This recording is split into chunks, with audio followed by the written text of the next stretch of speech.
نحمده ونصلي ونسلم على رسوله الكريم اما بعد قال النبي صلى الله عليه وسلم من كذب علي متعمدا فليتبوأ مقعده من النار رواه البخاری عن المغیرۃ بن شعبہ۔ میرے محترم دوستو اور دینی بھائیو، آج کی اس محفل میں آپ حضرات کے سامنے کذب علی النبی کے مسئلے کو لے کر کے کھڑا ہوا ہوں۔ کذب علی النبی یعنی نبی پاک صلی اللہ علیہ وسلم کے کلام میں جھوٹ بولنا۔ الاذکار میں علامہ امام نووی رحمۃ اللہ علیہ فرماتے ہیں الکذب هو الاخبار عن الشیء بخلاف ما هو سواء تعمدت ذلك او جهلته لكن لا يأثم في الجهل وانما يأثم في العمد، کہ جھوٹ نام ہے حقیقت کے خلاف بات کرنے کا، چاہے حقیقت کے خلاف بات کرنا یہ جان بوجھ کر ہو یا بھول کر ہو۔ البتہ اگر بھول کر کے ایسا کیا گیا ہے تو اس میں گناہ نہیں ہوگا، اور جان کر اگر کیا گیا ہے تو اس میں گناہ ہوگا۔ پھر آگے فرماتے ہیں کہ لوگوں کے کلام میں جھوٹ بولنا حرام ہے، تو نبی کے کلام میں جھوٹ بولنا تو بدرجہ اولا گناہ کا باعث ہوگا، یہ بدرجہ اولا گناہ ہوگا، بدرجہ اولا حرام و ناجائز ہوگا، اس لیے کہ نبی کے کلام میں جھوٹ بولنا نامناسب باتوں میں سب سے زیادہ نامناسب ہے، اور کبیرہ گناہوں میں سب سے بڑا گناہ ہے۔ آج کے اس کلام کا جو داعیہ ہے وہ واعظین اور مقررین خطبہ کی وہ تقریریں ہیں جو نبی پاک صلی اللہ علیہ وسلم کی طرف بے تحقیق باتیں منسوب کر دیتے ہیں۔ انہی تقاریر میں سے ایک جملہ میں آپ حضرات کے سامنے پیش کرتا ہوں، تخلقوا باخلاق اللہ، اللہ کے اخلاق کو اپناؤ، اللہ کی صفات کو اپنے اندر لاؤ، اللہ کے اوصاف کو تم اپنے اندر پیوستہ کرو۔ میں نے ایک صاحب کو یہ الفاظ کہنے کے بعد فرماتے سنا کہ یہ حدیث ہے اور حدیث قدسی ہے، اس کی تحقیق میں نے کی۔ علامہ ابن تیمیہ رحمۃ اللہ علیہ نے اپنی کتاب تلبیس الجہمیہ فی تاسیس بدعیہم الکلامیہ جلد نمبر 6 صفحہ 518 پر اس کلام کو نقل کرنے کے بعد فرمایا وَهَذَا اللَّفْظُ لَا يُعْرَفُ عَنِ النَّبِيِّ صلی اللہ علیہ وسلم فی شیء من کتب الحدیث ولا معروف عن احد من اهل العلم بل هو من باب الموضوعات عندهم وان كان قد يفسر بمعنى صحيح يوافق الكتاب والسنة فإن الشارع قد ذكر أنه يحب اتصاف العبد بمعاني أسماء الله تعالى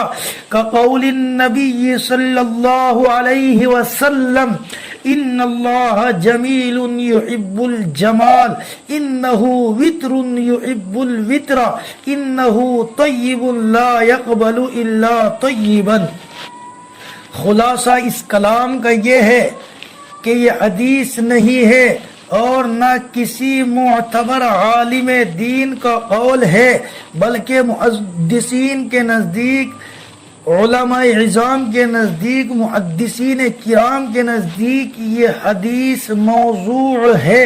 من گھڑت بات ہے، لیکن اس کے باوجود اس کے معانی ایسے ہیں جو شریعت کے دوسرے الفاظ سے ملتے جلتے ہیں۔ تو میرے دوستوں اور میرے بزرگوں، میرے پیاروں، یہ حدیث نہیں ہے، تو اگر اس کو بیان کرنا مقصود ہو تو نبی پاک صلی اللہ علیہ وسلم کی طرف نسبت کیے بغیر ہی بیان کرنا چاہیے۔ اسی طرح ایک صاحب کو میں نے یبن آدم انا لک محب فبحقی علیک کن لی محبا والے الفاظ پڑھتے سنا۔ ترجمہ ان کا یہ ہے، اے آدم کے بیٹے، یعنی اللہ فرماتا ہے، یہ حدیث قدسی ہے ان عالم کی زبانی، وہ عالم کہہ رہے تھے کہ یہ حدیث قدسی ہے، ترجمہ ہے اس کا، اے آدم کے بیٹے میں تجھ سے محبت کرتا ہوں، تو میرے اس حق کی وجہ سے جو تیرے اوپر ہے تو بھی مجھ سے محبت کر۔ وہ عالم فرما رہے تھے کہ یہ حدیث قدسی ہے۔ میں نے اس کی تحقیق کی اور تحقیق کرنے کے بعد علامہ امام غزالی رحمت اللہ علیہ کی کتاب احیاء علوم الدین میں اور اس کے حاشیہ الاتحاف میں صراحت ہے اس بات کی کہ یہ الفاظ کہیں نہیں ہے، البتہ دوسرے الفاظ ہے، عبدی انا وحقک لک محب فبحقی علیک کن لی محبا، کہ یہ الفاظ بعض آسمانی کتابوں کے ہیں۔ الاتحاف میں علامہ زبیدی رحمت اللہ علیہ نے فرمایا کہ امام قشیری فرماتے ہیں کہ میں نے یہ الفاظ اپنے استاد ابو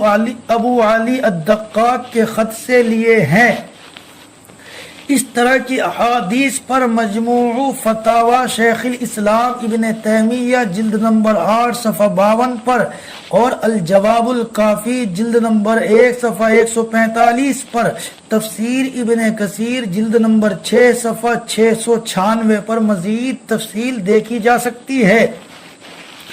اب میں اپنے اصلی مدعے کی طرف آتا ہوں۔ میرے دوستو، اس زمانے میں امت مسلمہ میں سے ایک لاوارث طبقہ ایسا ہے جو بیچارہ زبو حالی کی زندگی گزار رہا ہے، اور ان کو دین کا بیچاروں کو کچھ علم نہیں ہے، لیکن وہ اس کے باوجود تڑپ رکھتے ہیں،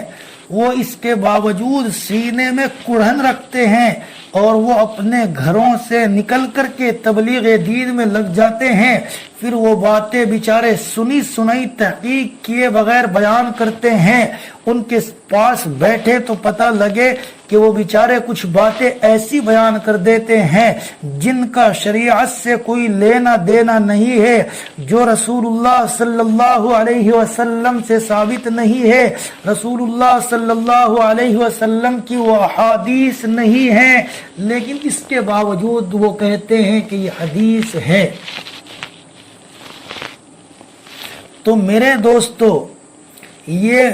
طبقہ بیچارہ گمراہ ہو رہا ہے اور گمراہ کر بھی رہا ہے۔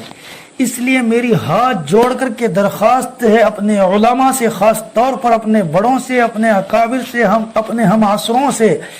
جو لوگ پڑھنے پڑھانے سے تعلق رکھتے ہیں، کہ وہ اس طبقے کی صحیح طور پر رہنمائی کرے۔ اور میں مبلغین حضرات سے بھی یہ درخواست کرتا ہوں کہ وہ اپنے علاقے کے، اپنے مقام کے، اپنے گاؤں کے، اپنے شہر کے، اپنے بستی کے، اپنے قصبے کے، اپنے ضلع کے،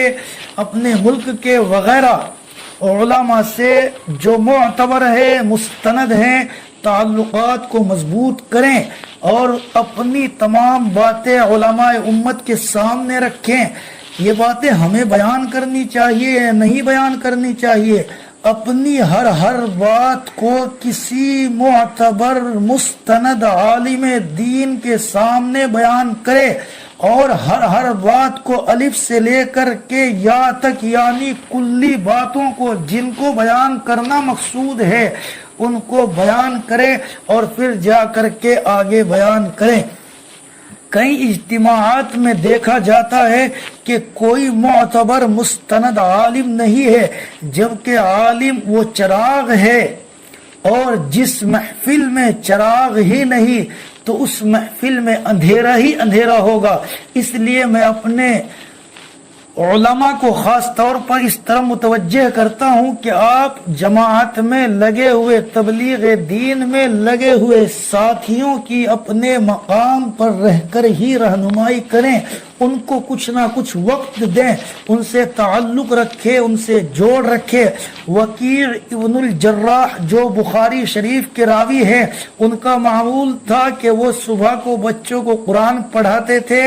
اور احادیث بیان کرتے تھے، اس کے بعد سو جاتے تھے اور پھر وہ نکلتے تھے، مارکیٹ میں جاتے تھے، لوگوں سے کہتے تھے لوگوں میرے سے قرآن سیکھو، مجھ سے قرآن سیکھو، مجھ سے قرآن سیکھو۔ وہ لوگوں کو قرآن سکھاتے تھے، احکامات سکھاتے تھے،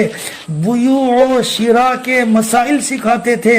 آج ہم لوگ کس دور میں زندگی گزار رہے ہیں کہ شریعت کے نام نہاد احکام ہماری زندگیوں میں ہے، ہمارے معاشرے میں بیع و شراء، معاملات اور اسی طرح دوسرے مسائل شریعت کے خلاف تقریباً ہوتے ہیں۔ اگر تھوڑا بہت ہوتا ہے تو وہ عبادات کا مسئلہ ہے جو تھوڑا سا شریعت کے مطابق ہوتا ہے، لیکن اس میں بھی ہماری یعنی علماء کی کوتاہیوں اور عوام کی علماء سے بے تعلقی کی وجہ سے اتنی غلطیاں ہیں۔ اگر ہم نے ان کی اصلاح کی فکر نہ کی تو ہم لوگ یہ سمجھتے ہوئے کہ ہم تو دین پر ہیں گمراہ ہو جائیں گے۔ اللہ تبارک و تعالی ہماری پوری امت کی اور ہم سب کی اصلاح فرمائے، ہم سب کی حفاظت فرمائے، اور نبی پاک صلی اللہ علیہ وسلم کی طرف غلط باتوں کو منسوب کرنے سے ہماری حفاظت فرمائے۔ آمین ثم آمین، وآخر دعوانا ان الحمد للہ رب العالمین۔